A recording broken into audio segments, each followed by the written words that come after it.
Good morning to everyone. My name is Murali, Faculty of Physical Science from Kakinada.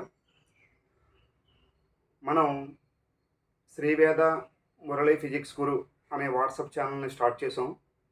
మా అమ్మాయి పుట్టినరోజు సందర్భంగా ఆ రోజున స్టార్ట్ చేయడం జరిగింది.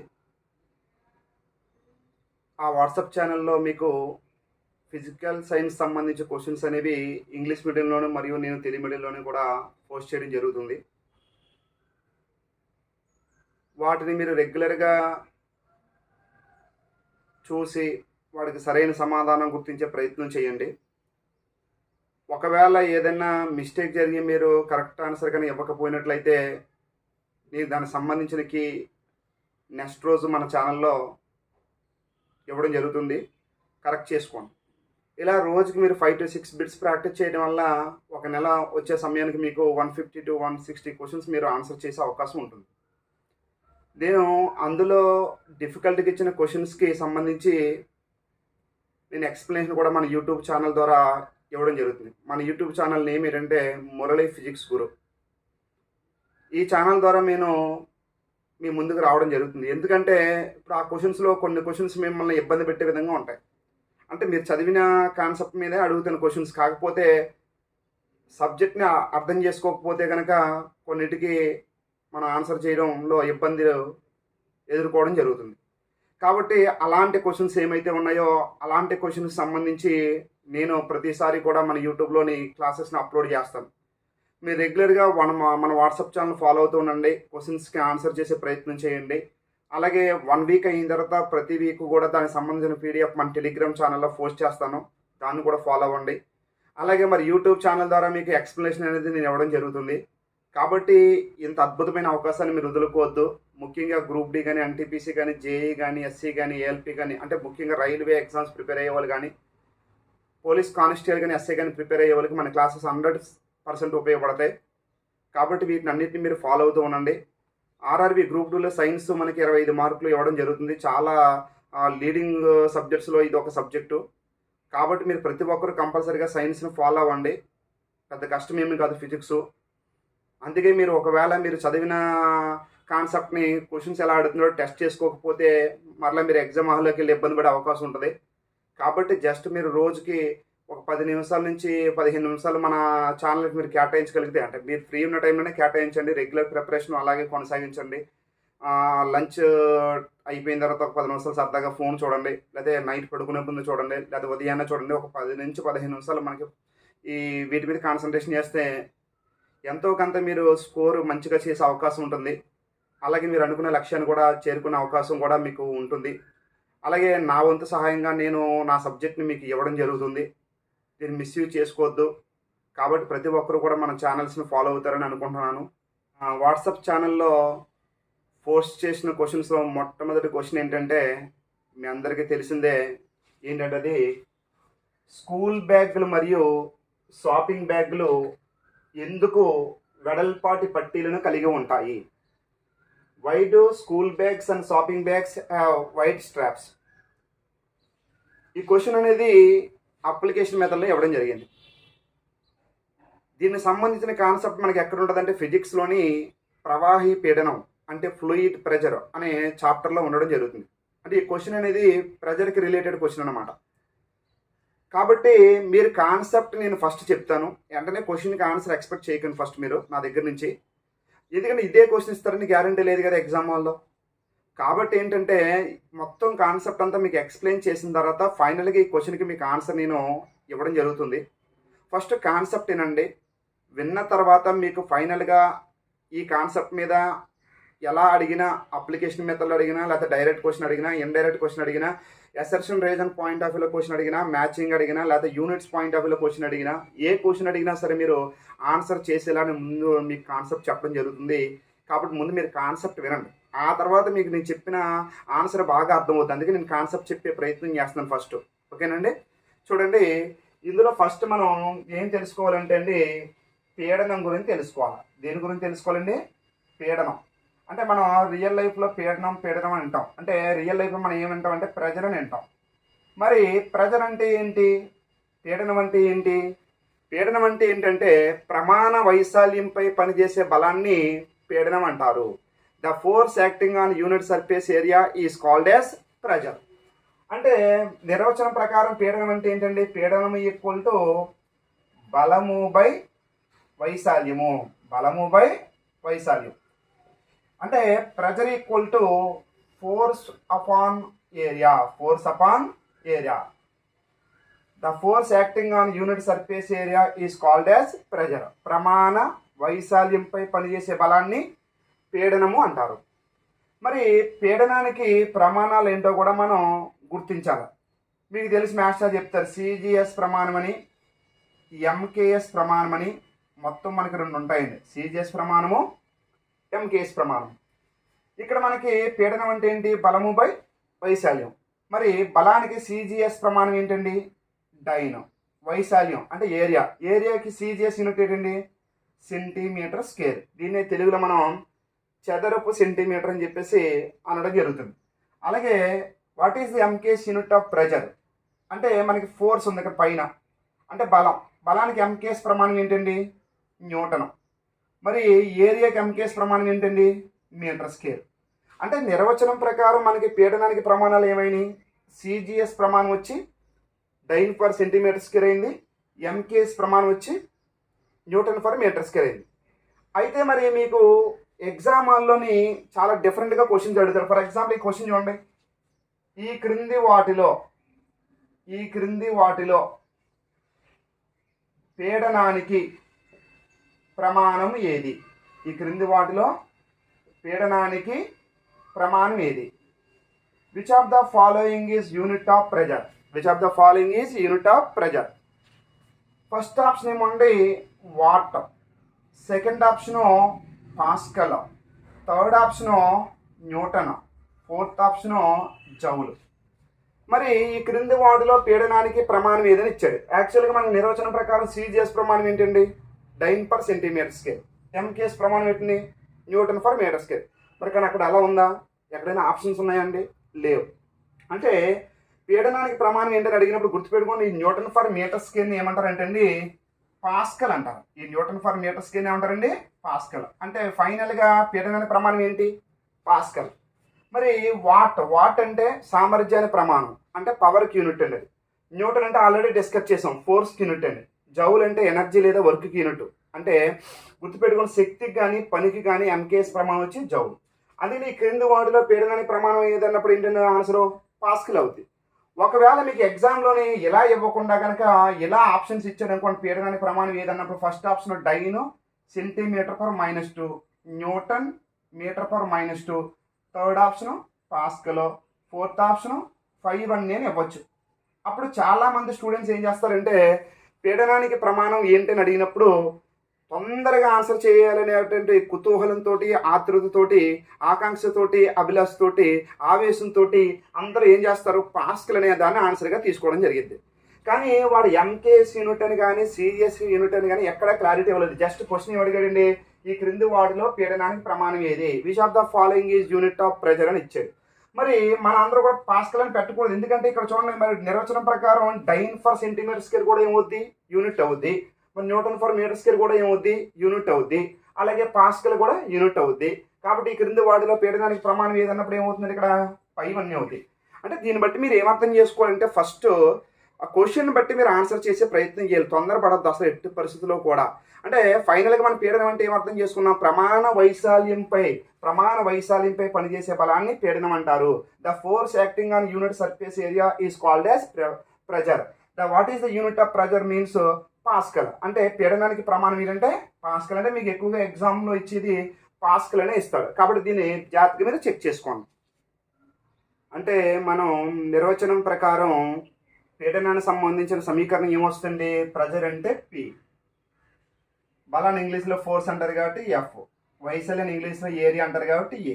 అంటే ఫైనల్గా మనకి ప్రెజర్ ఈక్వేషన్ వచ్చింది పి ఈక్వల్ టు F/A. మీరు చూడండి, ఎప్పుడైనా సరే ఫిజిక్స్లో మనకి ఈక్వేషన్ ఏదైనా ఉందనుకోండి, ఆ ఈక్వేషన్కి సంబంధించి మనకి 3 రకాల ప్రశ్నలు ఎగ్జామ్లో రావడం జరుగుతుంది. అందులో మొట్టమొదటి ప్రశ్నల వద్ద చెప్తాను చూడండి. ఫర్ ఎగ్జాంపుల్ దీన్ని తీసుకుని చెప్తాను మీకు. పీడనము ఈ క్రింది వాటిలో దేని మీద ఆధారపడి ఉంటుందంటాడు. Pressure depends on which of the following factors అంటాడు. అంటే ఇప్పుడు ప్రెజర్ సంబంధించి ఈక్వేషన్ ఏంటండి? Force by area. అది pressure depends on force and area. అంటే పీడనం దేని మీద ఆధారపడుతుంది? బలం మీద మరియు వైశాల్యం మీద ఆధారపడుతుంది. అంటే ఎప్పుడైనా సరే మీకు ఫిజిక్స్లో దేని మీద ఆధారపడుతుందని క్వశ్చన్ ఇచ్చిన దానికి సంబంధించిన ఆన్సర్ ఎక్కడ ఉంటుందంటే ఈక్వేషన్ ఉంటుంది. అంటే pressure depends on force, pressure depends on area. అంటే పీడనము బలం మీద ఆధారపడుతుంది, అలాగే వైశాల్యం మీద ఆధారపడుతుంది. కాబట్టి ఫర్ ఎగ్జాంపుల్ ఎలా చూడండి, మనకి ఫిజిక్స్లో మనకి పొటెన్షియల్ ఎనర్జీ ఉంటుంది. పొటెన్షియల్ ఎనర్జీ అంటే ఏంటండి? స్థితి శక్తి. మరి స్థితి శక్తి సమీకరణం ఏంటండి? mgh. The equation of potential energy is mgh. మరి పొటెన్షియల్ ఎనర్జీ దేని మీద ఆధారపడుతుందంటే మాస్ అంటే ద్రవ్యరాశి, జి అంటే గ్రావిటీ అంటే గురుత్వత్వరణం, హెచ్ అంటే ఎత్తు మీద ఆధారపడుతుంది. అంటే potential energy of any object mainly depends on 3 factors. First one mass, second one gravity and third one height. అంటే ఒక వస్తువు యొక్క స్థితిశక్తి ముఖ్యంగా 3 అంశాల మీద ఆధారపడుతుంది. అది వస్తువు యొక్క ద్రవ్యరాశి మీద, ఆ ప్రదేశంలో ఉన్న గురుత్వత్వరణం మీద, వస్తువు యొక్క ఎత్తు మీద మనకి స్థితిశక్తి అనేది ఆధారపడుతుంది. అలాగే మనకి పీడనానికి సంబంధించి సమీకరణం P=FA. అంటే పీడనం దేని మీద ఆధారపడుతుంది? బలం మీద ఆధారపడుతుంది, అలాగే వైశాల్యం మీద ఆధారపడుతుంది. అంటే 3 క్వశ్చన్లో క్వశ్చన్ చెప్పాను. డిపెండ్స్ ఆన్ అంటే దేని మీద ఆధారపడుతుంది అంటే మీరు దేని మీద ఆధారపడాలి? ఈక్వేషన్ మీద ఆధారపడాలి. అంటే పీడనం దేని మీద ఆధారపడుతుంది అంటే బలము మరియు వైశాల్యం మీద. అలాగే రెండో క్వశ్చన్ ఏంటంటే అనులోమానుపాతం. ఏంటంటే అనులోమానుపాతం, డైరెక్ట్లీ ప్రపోర్షనల్ టు. ఇప్పుడు ఈ ఈక్వేషన్లోని మనకి రైట్ సైడ్ పైన ఏముందండి? ఫోర్స్ ఉంది, కింద ఏముంది? ఏరియా ఉంది. ఎప్పుడైనా ఒక ఈక్వేషన్లో పైన ఉందనుకోండి, దాన్ని అనులోమానుపాతం అని తీసుకోవాలి. అంటే డైరెక్ట్లీ ప్రపోర్షనల్ టు. కింద ఉంటే విలోమానుపాతం. అంటే pressure is directly proportional to applied force, where pressure is inversely proportional to area of the surface. అంటే పీడనం అనేది బలానికి అనులోమానుపాతంలో ఉంటుంది మరియు వైశాల్యానికి విలోమానుపాతంలో ఉంటుంది. సార్ అనులోమానుపాతం అంటే ఏంటి? అనులోమానుపాతం అంటే ఏమీ కాదండి. For example pressure is directly proportional to force. అంటే పీడనము బలానికి అనులోమానుపాతంలో ఉంటుంది. అనులోమానుపాతం అంటే ఏంటి? లేదు, బలం మనం ప్రయోగించే బలం పెరుగుతుంది అనుకోండి, పీడనం కూడా పెరుగుతుంది.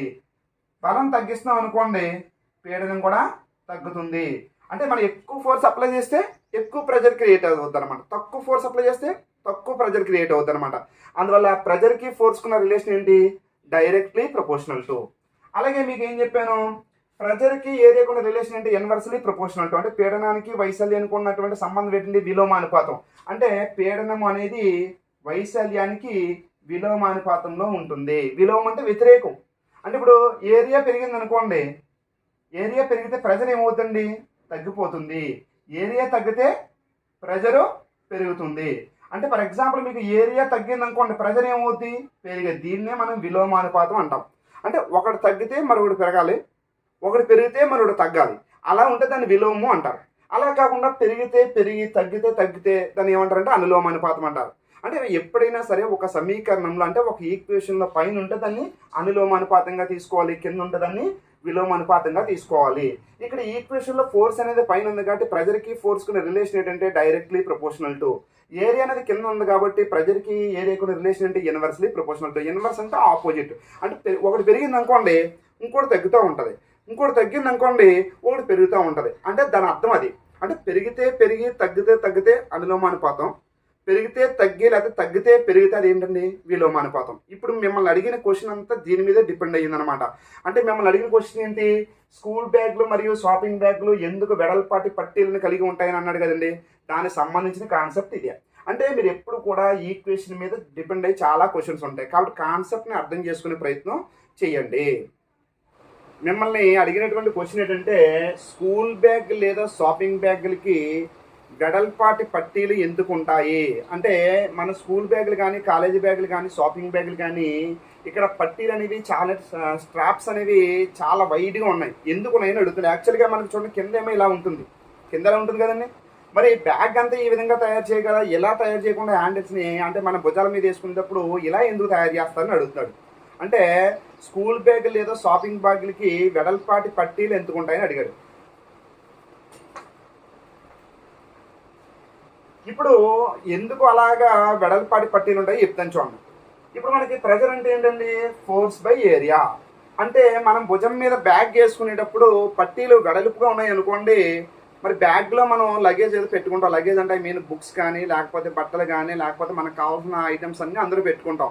దాన్ని మనం భుజం మీద వేసుకుని నడుచుకుంటూ వెళ్తున్నప్పుడు ఇలా వెడల్పుగా తయారు చేయడం వల్ల ఉపయోగం ఏంటంటే, వెడల్పుగా తయారు చేయడం వల్ల ఈ బరువు ఉంటుంది కదా, అంటే ఫిజిక్స్లో ఫోర్స్ అన్న బరువు అన్న ఇంచుమించుగా ఒకటే అండి. ఫోర్స్ అన్న బరువు అన్న ఇంచుమించుగా ఒకటే. అంటే ఫోర్స్ ఈక్వల్ టు మన వెయిట్ కింద తీసుకొచ్చాను అనమాట. అంటే ఇప్పుడే చెప్పాను మీకు, పైన ఉంటే ఏమని చెప్పానండి, అనులోమానుపాతం చెప్పాను, కింద ఉంటే విలోమానుపాతం చెప్పాను. అంటే బ్యాగ్లో మీరు వెయిట్ ఎక్కువ వేయారు అనుకోండి, అప్పుడు ప్రెజర్ కూడా ఏమవుతుంటుంది, పెరిగిపోతుంటుంది. అందుకే మనం ఎక్కడికైనా వెళ్ళేటప్పుడు లగేజ్ తక్కువ మొత్తంలో పట్టుకెళ్తుంటాం. కానీ ఒక్కోసారి చాలా అవసరపడతాయి మనకి. ఎక్కువ మొత్తంలోని మనకు కావాల్సినటువంటి ఐటమ్స్ అన్నిటిని మన బ్యాగ్లో పెట్టుకుని ఎక్కువ దూరం మోసుకెళ్ళాలంటే చాలా ఇబ్బందిగా ఫీల్ అవుతుంటాం. అలా ఇబ్బంది ఫీల్ అవ్వకుండా, అంటే మనకి ఇబ్బంది కలగకుండా ఉండేందుకు ఏం చేస్తారంటే, ఈ స్కూల్ బ్యాగ్స్ కానీ, కాలేజీ బ్యాగ్స్ కానీ ఈ పట్టీలని వెడల్పుగా తయారు చేస్తారు. వెడల్పుగా తయారు చేయడం ఉపయోగం ఏంటంటే, ఇప్పుడు ఏరియా ఏమవుతుందండి, పెరిగిద్ది. వెడల్పుగా తయారు చేయడం వల్ల మనకి ఏరియా ఏమవుద్ది, పెరిగిద్ది. అంటే వైశాల్యం ఏమవుద్ది, పెరిగిద్ది. మరి వైశాల్యం పెరిగితే పీడనం ఏమవుద్ది, తగ్గిద్ది. ఆల్రెడీ మనం డిస్కస్ చేసాం.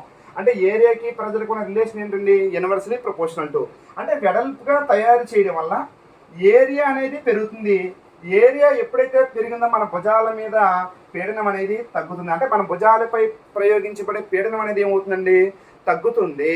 అంటే ఇప్పుడు మీ కాన్సెప్ట్ ఏంటి, ఈడు అడిగిన క్వశ్చన్ ఏంటంటే ఏరియాకి రిలేటెడ్గా క్వశ్చన్ అడిగాడు. అంటే ఏరియాని పెంచడం వల్ల ప్రజలను మనం తగ్గించవచ్చు. అందుకే స్కూల్ బ్యాగ్ మరియు షాపింగ్ బ్యాగులకి వెడల్పాటి పట్టీలు ఉంటాయి. సన్నగా తయారు చేశారనుకోండి, ఒకవేళ ఇప్పుడు ఈ కింద ఉన్నట్టుగానే, అంటే ఇక్కడ ఉన్నట్టుగానే ఇలా కానీ తయారు చేశారనుకోండి, ఇదంతా ఇలా తయారు చేస్తే ఏమవుతుందంటే, ఇప్పుడు ఏరియా ఈ యొక్క పట్టీ యొక్క వెడల్పు తక్కువ ఉండడం వల్ల ఏరియా కూడా తక్కువ ఉంటుంది. ఏరియా తక్కువ ఉండడం వల్ల మన మీద ప్రెజర్ అనేది పెరిగిపోతుంది. దాన్ని ఈజీగా మనం క్యారీ చేయలేము. కాబట్టి గుర్తుపెట్టుకోండి, ఏరియా ఎక్కువ ఉండే విధంగా పట్టీలని వెడల్పుగా తయారు చేయడం వల్ల మన భుజాల మీద ప్రయోగించబడే పీడనం ఏమవుతుందండి, తగ్గుతుంది. కాబట్టి ఇలాంటి అప్లికేషన్ క్వశ్చన్స్ ఇదే ఇస్తారని గ్యారంటీ ఉండదు. ఇంకా చాలా చాలా చాలా ప్రశ్నలు ఇచ్చే అవకాశం ఉంటుంది. ఆ క్వశ్చన్స్ ఎలాగిస్తాడు ఏంటనేది నేను డిస్కస్ చేస్తాను ఇప్పుడు. అలాగే మన వాట్సాప్ ఛానల్లో ఈ క్వశ్చన్ కూడా మీకు పోస్ట్ చేయడం జరిగిందని. మేకులు మరియు కత్తులు పదునైన అంచులను కలిగి ఉంటాయి ఎందుకు? Nails and knifes have sharp edges because of అని అడిగాడు. అంటే ఇందులో ఏమీ లేదు. ఇప్పుడు మనం చూడండి, కూరగాయలు కట్ చేయడానికి కానీ, అలాగే ఫ్రూట్స్ కట్ చేయడానికి కానీ మన వైఫ్ ఏం ఉపయోగిస్తుంది, నైఫ్ ఉపయోగిస్తుంది. ఆ నైఫ్ ఉపయోగించినప్పుడు మీరు చూస్తే కనుక నైఫ్ చివరి భాగంలో ఇలా సన్నగా ఉంటుంది. ఎప్పుడైనా గమనించారా? అంతేగాని నైఫ్ని ఎవరు కూడా ఇలా స్ట్రైట్గా తయారు చేయరు కదా. అంటే కత్తిని ఇలా ఎవరు తయారు చేయరు కదా, ఇలా తయారు చేయరు. ఇలా తయారు చేయడం వల్ల మనకు ఉపయోగం ఏంటంటే, ఇలాగా అంచులని పొదునుగా చేయడం వల్ల, అలాగే అంచులు అనేవి చాలా సన్నగా ఉండడం వల్ల, అంటే షార్ప్ ఎడ్జెస్ ఉండడం వల్ల మనకు ఉపయోగం ఏంటంటే, ఇక్కడ మనం గుర్తుపెట్టుకోండి, వెజిటబుల్ కానీ ఫ్రూట్ కానీ కట్ చేయాలంటే దాని మీద మనం ఫోర్స్ అప్లై చేయాలి. మరి మనం ఎక్కువ ఫోర్స్ అప్లై చేస్తాం అనుకోండి, కూరగాయలు తరిగే లోపలగా మొత్తం మన ఎనర్జీ అంతా అయిపోద్ది. మన ఆవిడ మనకి ఇంక వంట చేయడం మానేద్ది కదా. అందుకనే అందులోని అమ్మాయిల చేతులు చాలా శుతిమెత్తంగా ఉంటాయి. మరి వాళ్ళ ఎక్కువ ఫోర్స్ అప్లై చేసే అవకాశం ఉండదు, ఎందుకంటే వాళ్ళు శుతిమెత్తంగా ఉంటారు కాబట్టి వాళ్ళు తక్కువ ఫోర్స్ అప్లై చేస్తారు. కానీ ఫ్రూట్ మీద కానీ వెజిటబుల్ మీద కానీ ఎక్కువ ప్రెజర్ అప్లై చేయబడుద్ది. ఎలా అనుకున్నారో గుర్తుపెట్టుకోండి. ఇందాక చెప్పాను మీకు, ప్రెజర్ అంటే ఏం చెప్పానండి, ఫోర్స్ బై ఏరియా అని చెప్పాను. ఇక్కడ చివర్లో అంటే పదునైన అంచులు ఉండడం వల్ల, అలాగే అంచు సన్నగా ఉండడం వల్ల ఏరియా ఏమవుద్ది, తగ్గిద్ది. ఎప్పుడైతే ఏరియా తగ్గిందో అప్పుడు ఏమవుతుంది, ప్రెజరు పెరుగుతుంది. అంటే దాని అర్థం ఏంటి, మేకులు మరియు కత్తులను పదునైన అంచులు కలిగి ఎందుకు ఉంటాయంటే, పదునైన అంచులను కలిగి ఉండడం వల్ల, చివరి సన్నగా ఉండడం వల్ల ఏమవుద్దంటే వైశాల్యం తగ్గించడం ద్వారా మనం పీడనాన్ని పెంచవచ్చు. అంటే దట్ మీన్స్ ఏంటంటే టు ఇంక్రీజ్ ద ప్రెజర్. అంటే ఏంటి, nails and knives are sharp edges because of to increase the pressure. To increase the pressure. How to increase the pressure means, గుర్తుపెట్టుకుని sharp edges. Sharp edges means area తక్కువ ఉంటుంది. Area contact area తక్కువ ఉందనుకోండి, ఆటోమేటిక్గా pressure ఏమవుతుందండి, తగ్గిపోతుంది. అందుకని గుర్తుపెట్టుకోండి, ఒకవేళ కాంటాక్ట్ ఏరియా ఇంక్రీజ్ అయింది అనుకోండి, to increase the contact area and reduce the pressure. అంటే ఈ వైశాల్యం పెరిగిందనుకో ప్రెజర్ ఏమవుతుంది, తగ్గిద్ది. అంటే కొన్ని సందర్భాల్లో మనకి ప్రెజర్ అవసరం అవుద్ది, కొన్ని సందర్భాల్లో మన ప్రెజర్ అంతగా అవసరం ఉండదు. ఇప్పుడు మనం వెజిటబుల్ కట్ చేసే నైఫ్ లేదా ఫ్రూట్స్ కట్ చేసే నైఫ్ చివర మనకి పదునైన అంచులో ఉండడం వల్ల, అది మరి సన్నగా ఉండడం వల్ల, వైశాల్యం తగ్గించడం వల్ల ప్రెజర్ ఏమవుతుందండి, ఎక్కువ అవుతుంది. అలాగే ఇంకా రియల్ లైఫ్లో చాలా ఎగ్జాంపుల్స్ ఉంటాయి. చూడండి, మన ఫాదర్ ఒక్కొక్కసారి పొలం వెళ్ళి పశువులకి మేతగా గడ్డి కోసి ఆ గడ్డి మోపుని మన ఇంటికి తీసుకొచ్చేటప్పుడు తలపాగా చుట్టుకుంటారు. తలపాగా ఎందుకు చుట్టుకుంటారో, తలపాగా చుట్టుకోవడం వల్ల వైశాల్యం ఏమవుతుందండి, పెరుగుతుంది. అప్పుడు నెత్తి మీద పెట్టిన బరువు వల్ల క్రియేట్ అయ్యే ప్రెజర్ ఏమవుతుందండి, తగ్గుతుంది. అందువల్ల తలపాగా చుట్టడం వల్ల ఏరియా పెరగడం వల్ల ప్రెజర్ ఏమవుతుంది, తగ్గుతుంది. అలా కాకుండా తలపాగా చుట్టకుండా ఇలా నార్మల్గా ఈ యొక్క తల మీద కనుక మనం గడ్డి మోపుని కనుక లేకపోతే ధాన్యం బస్తాను కానీ లేకపోతే ఒక యూరియా బత్తని కానీ మనం నెత్తి మీద పెట్టుకున్నాం అనుకోండి, ఎక్కువ వెయిట్ తక్కువ ఏరియా మీద పడింది అనుకోండి, ఎక్కువ వెయిట్ తక్కువ ఏరియా మీద పడితే ప్రెజర్ ఏమవుద్ది, ఎక్కువైపోద్ది. అందుకనే తలపాగా చుట్టడం వల్ల మనం ఏరియాని ఏమో చేయొచ్చు, పెంచవచ్చు. ఏరియాని పెంచినప్పుడు ఏమవుతుంది, ప్రెజర్ తగ్గిపోద్ది. ఎందుకని ఏరియా పెరిగితే ప్రెజర్ ఎంత తగ్గుతుందంటే ఒకదానికి ఒకటి ఇవి ఎలా ఉంటాయండి, ఇన్వర్స్లీ ప్రపోర్షనల్ టు, అంటే విలోమానుపాతంలో ఉంటాయి. అలాగే హెవీ లోడ్ ట్రక్స్ ఉంటాయి. ఇప్పుడు ఇవే క్వశ్చన్స్ కాదు, మీరు ఏదైనా అర్థం చేసుకోవచ్చు. హెవీ లోడ్ ట్రక్స్ అంటే ఆర్డినరీ లారీలకి అయితే 4 చక్రాలు ఉంటాయి. కొన్ని టన్నుల బరువుని మోసుకెళ్ళేటువంటి లారీలకి సాధారణంగా ఉండేటువంటి 4 చక్రాలు ఉండకుండా ఒక్కోసారి 8 నుంచి 10 చక్రాలు ఉంటాయి. ఎందుకని ఇప్పుడు 4 చక్రాలు కాకుండా ఇలా 8 చక్రాలు ఉండడం వల్ల ఏమవుతుంది, భూమిని తాకే కాంటాక్ట్ ఏరియా ఏమవుతుందని పెరుగుతుంది. అంటే ఇప్పుడు ఈ లారీలో ఏముంటుంది, ఏదో లోడ్ ఉంటుంది, హెవీ వెయిట్ ఉంటుంది, అంటే వెయిట్ ఎక్కువ ఉంటుంది.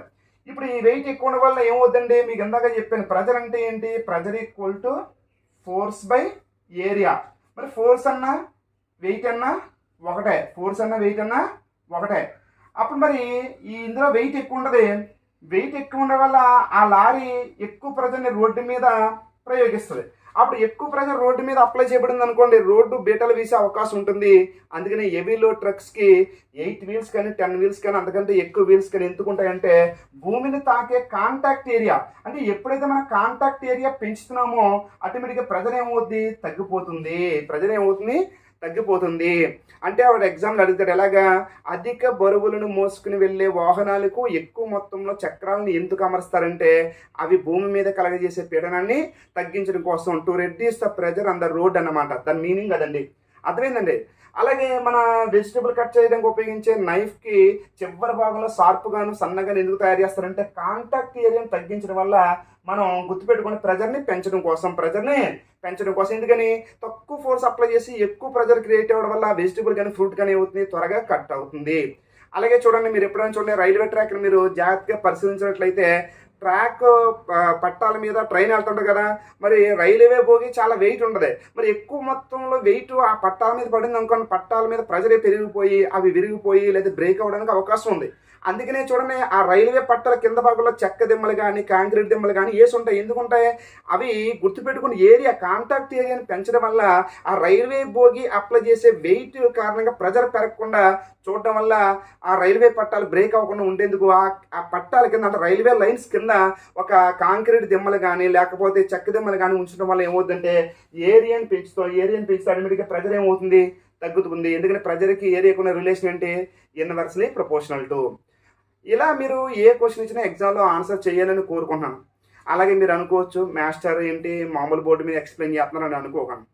ఇప్పుడు మనకి బోర్డు ముఖ్యం కాదు, మీకు సబ్జెక్ట్ ముఖ్యం. ఎందుకంటే నేను బోర్డు తీసుకుని దానికి ఒక 7-8 లక్షలు ఖర్చు పెట్టాలనే ఆలోచన నాకు లేదు. ఎందుకంటే మనీని వేస్ట్ చేయడం నాకు అంత ఇంట్రెస్ట్ లేదు.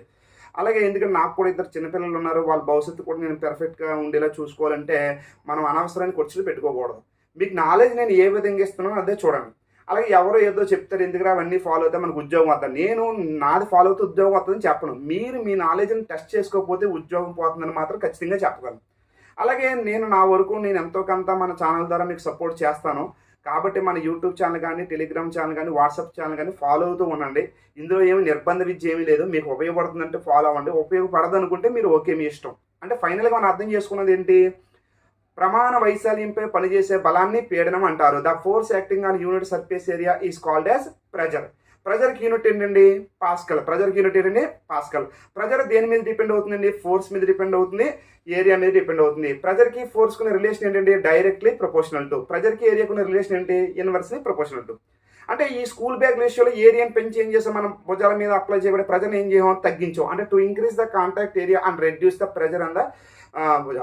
అంటే ఇంకా అర్థం చేసుకోవాల్సిన పాయింట్ ఏంటండి, ఇంకా మనం తెలుసుకోవాల్సిన పాయింట్, ఈ యొక్క ట్రక్స్కి ఎక్కువ మొత్తంలో చక్రాలు ఉండడం వల్ల కాంటాక్ట్ ఏరియా పెరగడం వల్ల ప్రెజర్ ఏమవుద్ది, తగ్గిద్ది. అలాగే నైఫ్కి చివరి భాగంలో సన్నగాను షార్ప్గాను పదునుగాను ఉండడం వల్ల ఏమవుద్దంటే, గుర్తుపెట్టుకోండి, ఏరియా తగ్గిద్ది. ఏరియా తగ్గితే ప్రెజర్ ఏమవుద్ది, పెరిగిద్ది. ఎక్కువ ప్రెజర్ ఫ్రూట్ మీద కానీ వెజిటబుల్ మీద పడడం వల్ల ఏమవుతుంది, ఆ ఫ్రూట్ చాలా ఈజీగా కట్ అవుతుంది. అంటే ఫైనల్గా ఈ ప్రెజర్ అనే కాన్సెప్ట్ మీద మీకు ఎగ్జామ్లో ఎలాంటి క్వశ్చన్ అడిగినా అడిగే విధంగా నేను డిస్కస్ చేశాను.